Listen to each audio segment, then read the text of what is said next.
Hello guys, welcome to my new blog. যেমনটাই দেখতে পাচ্ছ, যেরকম রোজ আমি বেরোই আমার স্কুলের উদ্দেশ্যে, আমি যেই স্কুলে চাকরি করি সেই স্কুলের উদ্দেশ্যে আমি বেরিয়ে পড়েছি। সকাল সকাল বেরোতে হয়, তার জন্য বেশি ক্লিপ নেওয়া যায় না, কারণ যেদিনকে হয়তো সকালবেলা ঘুম থেকে উঠতে লেট হলো সেদিনকে ক্লিপগুলো সেভাবে নেওয়া হয় না। স্কুলে সেরকম কিছু ক্লিপ নেওয়া হয়নি, তো আমি স্কুল থেকে বাড়ি ফিরে গেছি। দেখতেই পাচ্ছি আমি স্কুল থেকে বাড়ি ফিরছি। তারপর একটু রেস্ট নিয়ে বিকেলবেলা আমার একটা পার্সেল এসেছিলো অ্যাকোয়ালজিকার। আমি সানস্ক্রিন, যেহেতু সামনে সামার, সানস্ক্রিন আর একটা বডি মিস্ট, সানকিস্ট ভ্যানিলার যে পারফিউম বডি মিস্টটা আছে সেটা অর্ডার করেছিলাম।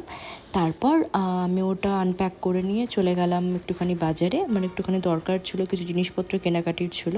তো দেখতে পাচ্ছ আমি একাই বেরিয়েছিলাম, তো দিকে আমি বেরিয়ে পড়েছি আমার কিছু কেনাকাটির উদ্দেশ্যে। তোমরা সকলেই দেখতে পাচ্ছ এটা ঠিক মসজিদের সামনে। যারা স্টেশন রোডে আসো বা স্টেশনে যাও তারা অবশ্যই চিনবে জায়গাটাকে।